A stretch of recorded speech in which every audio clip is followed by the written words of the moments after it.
Ça veut dire quoi le tourisme positif ? Ce terme tourisme positif, pour éviter justement de s'enfermer dans un tourisme de niche et pour toucher de manière plus large tous les produits et services touristiques. Bonjour et bienvenue sur Expérientiel, le podcast du tourisme positif. Éveiller les consciences, stimuler l'envie d'agir pour un tourisme positif.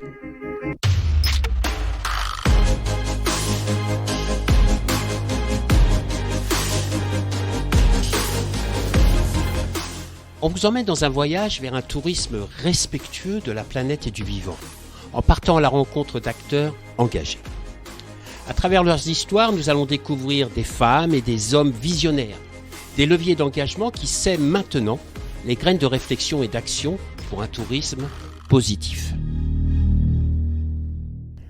Je suis François Huette, ambassadeur du tourisme positif avec une expérience internationale, animé par le développement d'un tourisme de sens, proposant des expériences vertueuses en lien avec son territoire.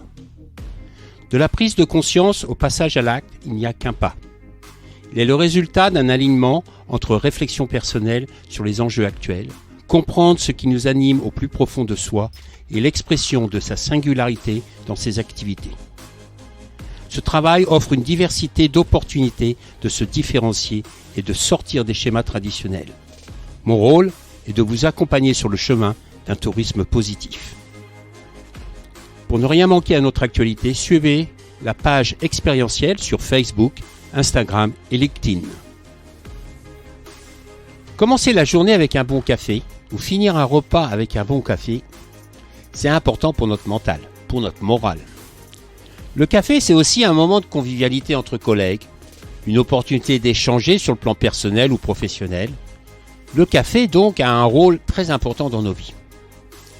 Il y en a des bons, il y en a des très bons, il y en a des mauvais et il y en a des très mauvais. Le choix est vaste. Cependant, un café qui est porteur de sens, ça, c'est beaucoup plus rare. C'est pour cela que nous allons partir à la rencontre du café Ouka, avec Clément, qui est le cofondateur, mais aussi un torréfacteur engagé. Sans plus attendre, je vous invite à faire une pause dans un lieu confortable et calme, au contact de la nature, pour prendre le temps de découvrir un tourisme positif. Bonne écoute!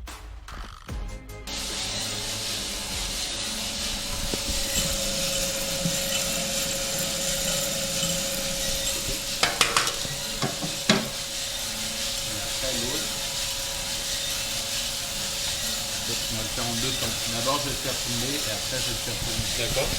Attention.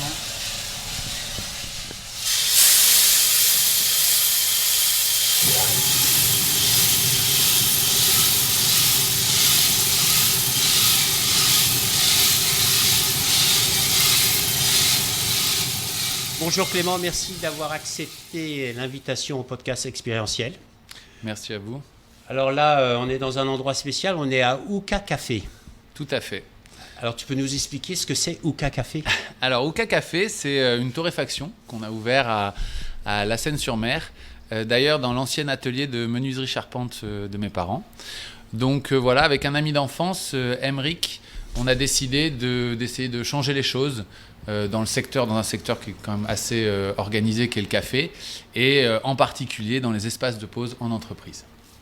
Alors, le processus, il commence déjà par choisir les bons grains. Alors, comment ça fonctionne ? C'est exactement ça. Alors, en fait, il existe, comme pour l'œnologie, dans le café, ce qu'on appelle des Q-graders. C'est des gens qui, suivant un certain protocole très normalisé, vont donner une note, pouvoir comparer différents cafés, différentes origines, et leur donner une note de 0 à 100.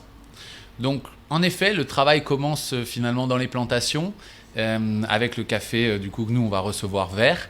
Donc moi je suis Q-grader, c'est donc ce diplôme, cette fonction qui nous permet de goûter, de donner une note de 0 à 100. Quand la note est supérieure à 80, on parle de café de spécialité, il faut entendre café de très très bonne qualité. Le fait de ne travailler qu'avec des cafés de spécialité nous permet, d'avoir une meilleure traçabilité, puisqu'en fait, comme c'est une récompense finalement de la qualité intrinsèque du grain, en général, il y a quand même énormément de suivi. Donc, on a une traçabilité assez complète sur le produit. On sait aussi que le premium, le prix qu'on va payer pour ce café, sera aussi bien retransmis aux producteurs. Donc tu dis que tu es un grader? Alors, Q-Grader. Oui, Q-Grader, ça veut dire quoi? C'est-à-dire que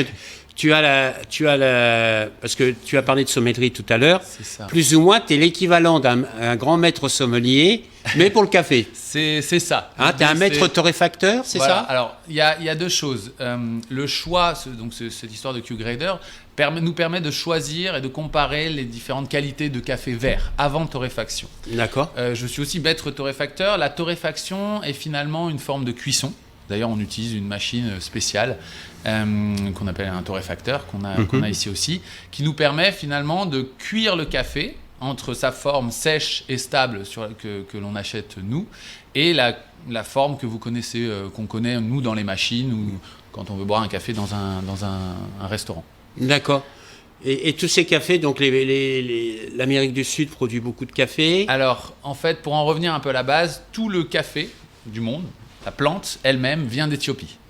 Donc en fait, c'est une plante endémique à l'origine de l'Éthiopie. Alors je vais pas raconter toute l'histoire, mais en gros, elle a été ramenée d'abord au Yémen, en fait, au Moyen-Orient. Puis ensuite, il y a une partie qui est partie en Inde. Ensuite, par les Hollandais, les grands traders, c'est allé aussi en Indonésie, dans cette partie-là. Donc, et ensuite, beaucoup plus tard, c'est les Européens qui ont ramené ça dans les Caraïbes et en Amérique latine.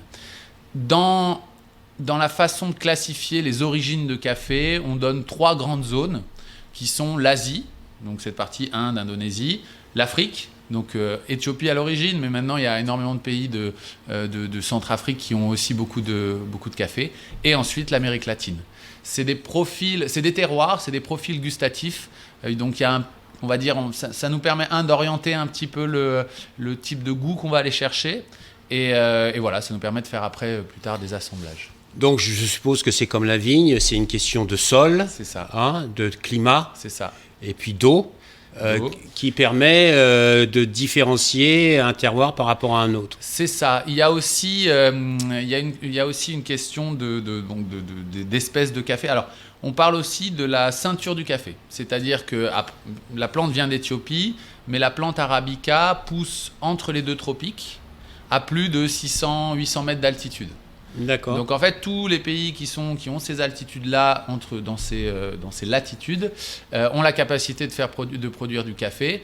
Donc oui, en effet, il y a le terroir, l'eau, l'altitude. C'est souvent un bon critère de qualité, puisque plus la plante pousse haut, plus elle va maturer doucement, et plus elle va avoir aussi de goût. Donc c'est un peu... Mais il y a aussi entre la cerise qui pousse, donc c'est des arbustes, et le café vert qu'on a dans nos sacs ici avant torréfaction, il y a aussi plusieurs process, plusieurs formes de sécher cette graine qui vont aussi influencer énormément le goût final du café.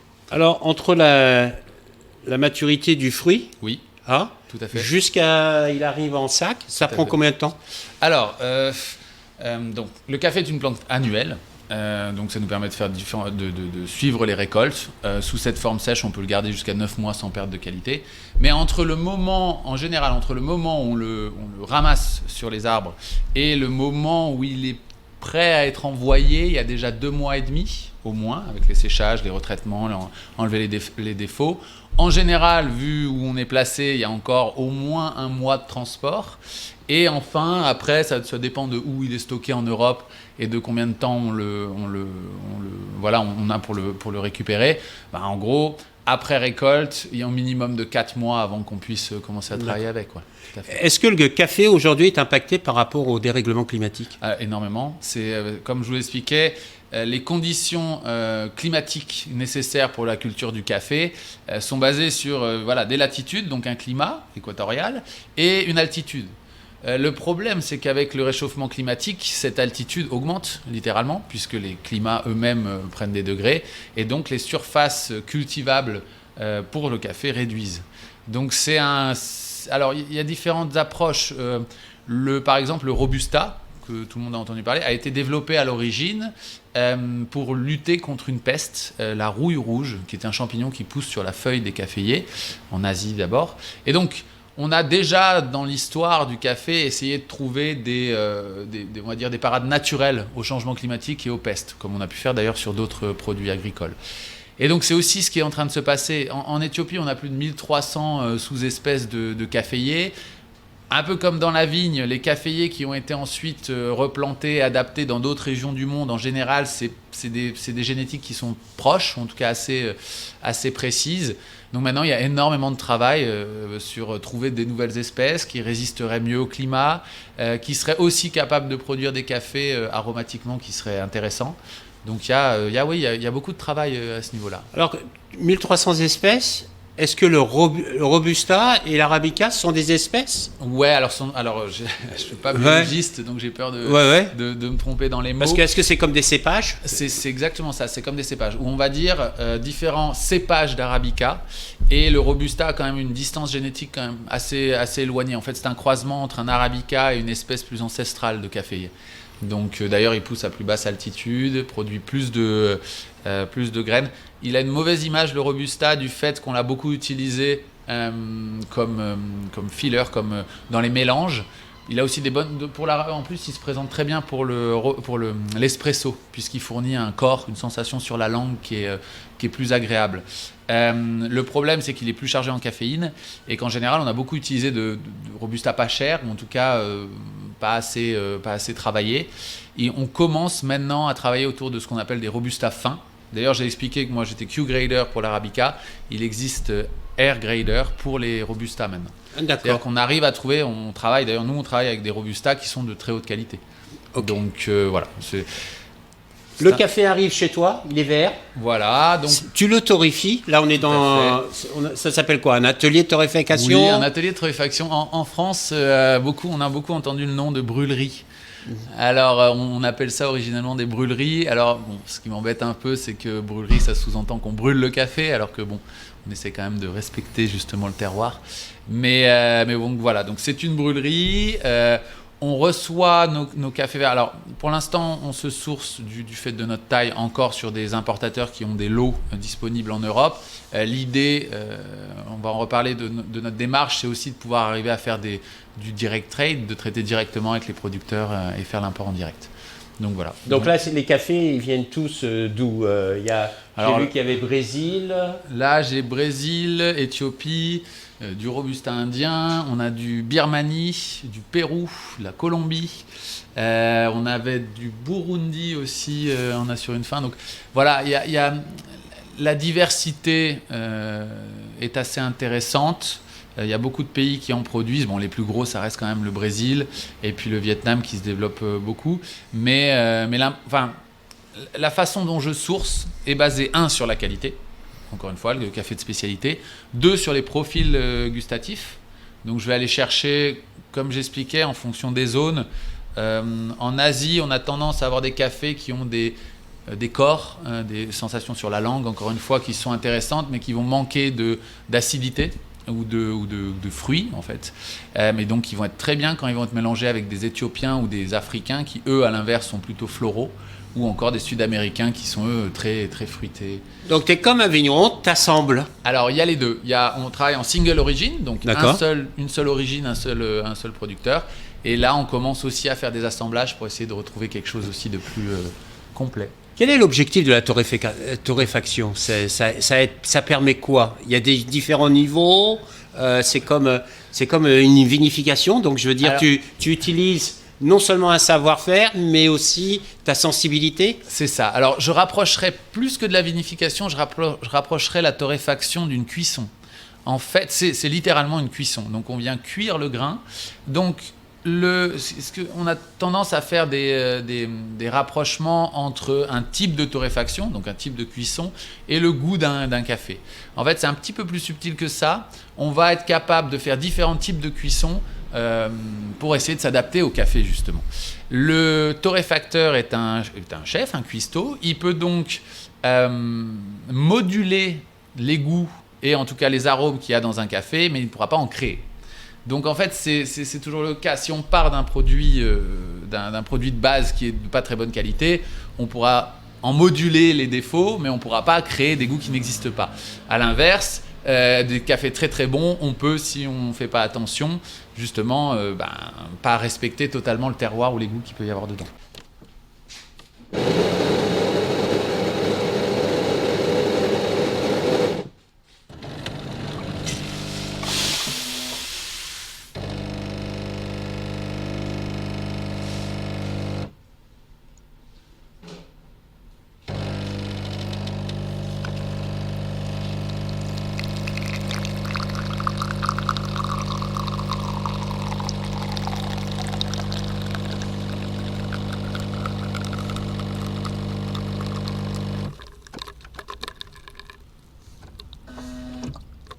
Qu'est-ce qui fait la différence d'un bon café d'un mauvais café? Parce que quand je vais en Italie, partout où je vais en Italie, je bois du bon café.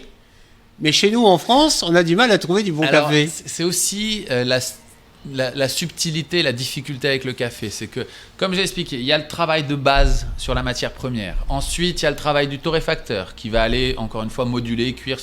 Et ensuite, il y a tout le travail du barista. Parce qu'un bon café, la première question que je vais vous demander, c'est comment vous le buvez. Si vous me dites en Italie on le boit, il est meilleur, je vais dire oui, mais très probablement parce que le grain à la base a été choisi spécialement pour faire de l'expresso. Ensuite, il a été torréfié d'une façon qui se marie, en tout cas se révèle très très bien sous cette forme d'extraction. Ensuite, il y a le réglage de la machine. Et les Italiens sont les inventeurs de l'espresso. Ils ont une façon très spécifique de l'extraire. Et donc, tous ces maillons de la chaîne, quand ils sont bien réglés, optimisés et faits pour avoir, on a l'expérience qu'on attend. J'ai entendu dire, j'avais un copain italien qui m'a dit aussi la qualité de l'eau est importante. Alors, c'est intéressant parce qu'on avait des discussions là-dessus pas plus tard que 2 jours avant. 98% du breuvage, c'est de l'eau. Quand j'avais commencé à faire du café, moi je faisais ça en Inde. Donc le problème de l'eau, c'est que là-bas elle est très filtrée dans ces pays-là parce que ça peut être dangereux. Et j'avais découvert justement que de l'eau pure est en fait mauvais pour le goût d'un café. C'est-à-dire qu'on va aller chercher justement la qualité de l'eau, ça va révéler les arômes. Le mélange de minéraux qui sont à l'intérieur de l'eau influe énormément sur la qualité ressentie ensuite. Et donc il est vrai que lorsqu'on utilise, si on veut vraiment magnifier, en tout cas arriver à avoir un bon produit à la fin, il faut que la qualité de l'eau soit optimale. Super. On est même en train de... On a fait des essais... Quand on était en Inde avec mon collègue, on avait fait de l'infusion à froid de café. Donc, c'est des choses qu'on ne connaît pas trop en Europe. Là, parce que c'est surtout les pays chauds qui sont intéressés. Au lieu de faire des extractions rapides comme on fait avec l'espresso, on va aller chercher un peu comme du thé glacé, on va aller chercher à infuser avec le temps. Et donc, on va infuser du café dans de l'eau à température ambiante, mais pendant 12 à 16 heures. Et on avait fait un essai justement avec un ami planteur qui nous avait ramené de l'eau de source de sa plantation. Et le résultat en bouche est incroyable. Tu m'interpelles là, je me dis, est-ce que la seule façon de boire du café, c'est comme ça, style expresso, etc. Ou justement, à travers tes voyages, tu as vu différentes manières de boire le café et d'apprécier le café. Et encore une fois, ça va dépendre réellement alors déjà du type d'expérience auquel on est habitué. C'est vrai qu'en France, en plus dans le sud de la France, on est très proche de l'Italie. Pour nous, le café, c'est l'expresso. Et encore, l'espresso qu'on a en France, je pense les Italiens ne sont pas tout à fait d'accord avec nous.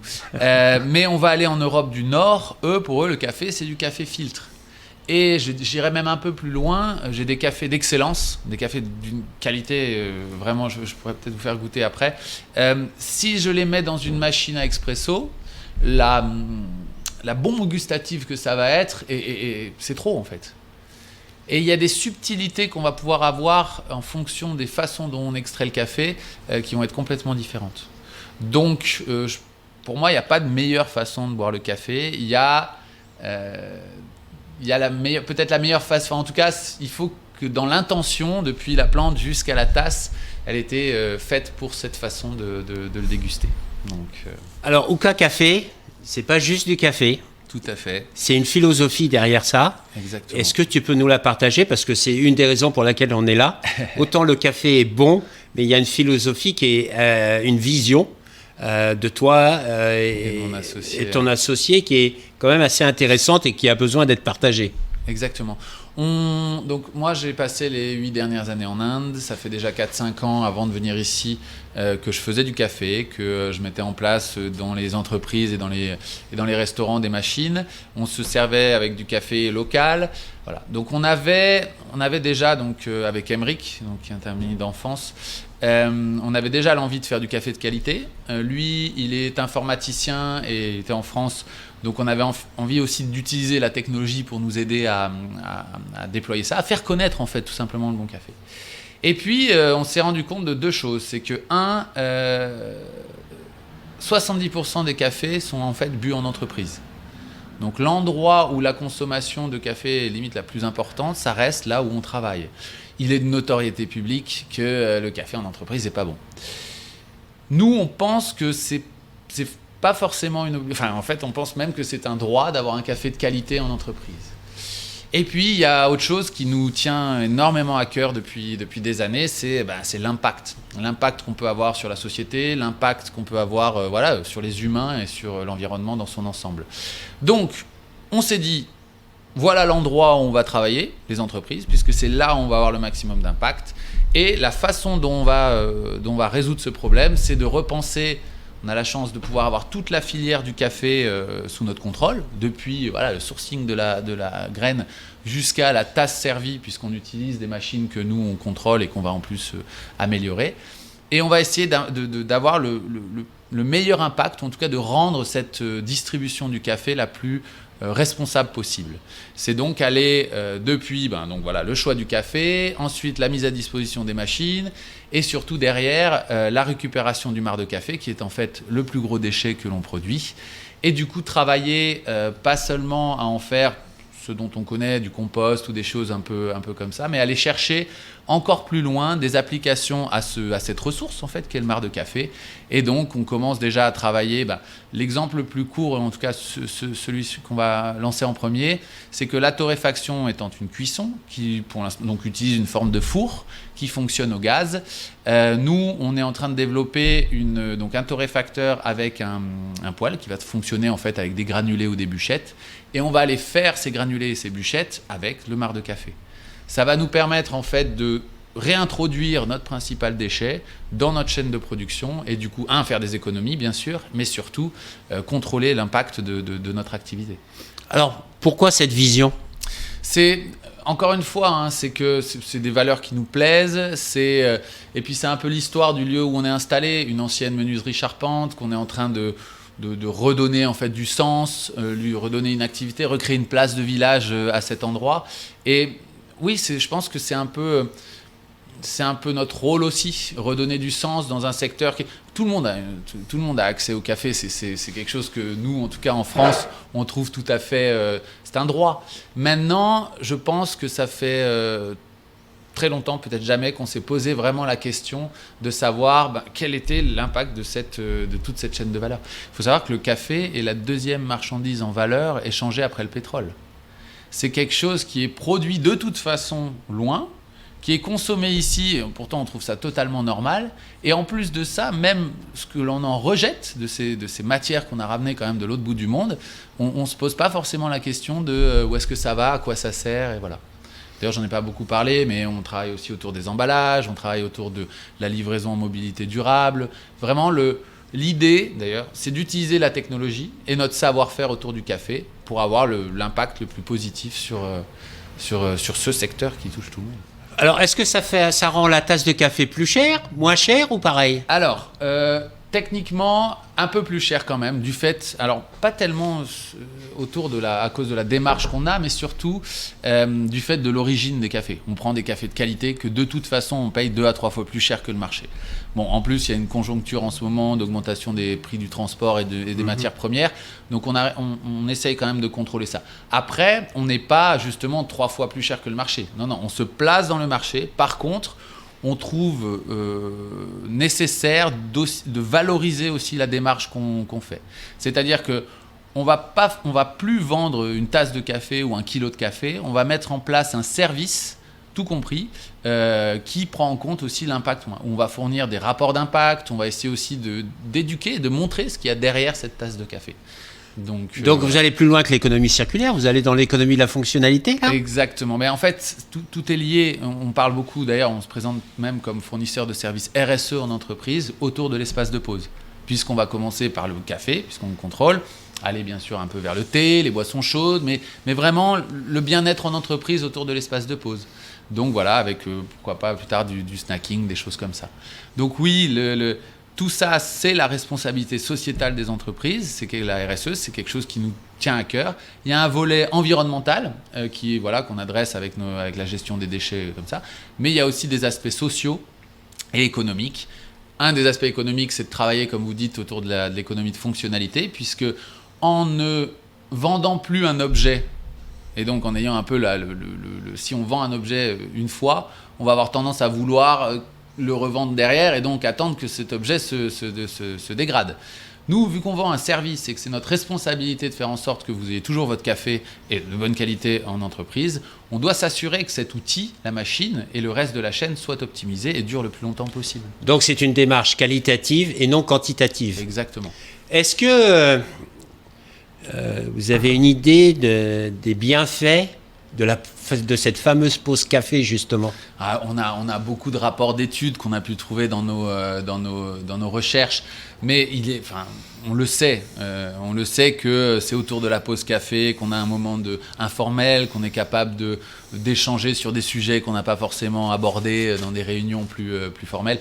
C'est un moment de lien justement en entreprise qui est fondamental. Alors, il y a peut-être des dirigeants qui sont dans une démarche traditionnelle et qui ont envie de changer cette démarche parce qu'ils ont pris conscience de la situation, des enjeux et ils ont envie de s'engager. Tout à fait. Quel conseil tu pourrais leur donner comme première étape ? Première étape, c'est un sujet très très large, voilà, le fait de s'engager avec son entreprise sur une démarche plus respectueuse de l'environnement et de la société. Si j'avais un conseil, c'est de commencer à regarder ce qui se passe autour. Ça fait partie aussi de notre état d'esprit d'aller chercher des partenariats. C'est-à-dire qu'on n'a pas visé à faire tout ça autour de la pause café, autour de tout seul. On va aller chercher d'autres gens, d'autres jeunes comme nous qui ont créé des sociétés et qui vont aider à améliorer l'impact de nos entreprises dans la société. Donc le premier conseil que j'ai, c'est ça. Essayer de regarder, chercher sur Internet. Il y a des gens qui font des choses très très bien autour de ça, qui réunissent justement les acteurs comme nous et nous permet aussi d'être un peu plus unis pour répondre à ces problématiques majeures. Super. Donc si je veux boire du café ou café, oui. Je vais où, je fais comment ? Alors, et je parle aussi bien en tant que professionnel qu'en tant que particulier. Alors, en tant que professionnel, le mieux, ça reste sur Internet pour nous prendre contact avec nous. La suite, c'est que je vous invite cordialement, quand vous voulez, au sein de nos ateliers à la Seine-sur-Mer. Donc voilà. Donc on est dans le Var, à la Seine-sur-Mer. À côté de Toulon, dans la rade de Toulon, à 500 mètres de la mer. C'est dans un endroit très accueillant et surtout très accessible. Bien sûr, on a une boutique en ligne aussi, mais c'est vrai que l'expérience du café se vit d'autant mieux au sein de nos ateliers. Donc, je vous invite. Merci beaucoup, Clément. Il n'y a pas de problème. Et bonne continuation. Merci à vous. Et puis, on va finir ce petit café. Tout à fait. Alors, on trinque pas, non, avec le café, non ? On peut. On peut. Aussi, allez, on les. Voilà. Bonne journée. Bonne journée, merci.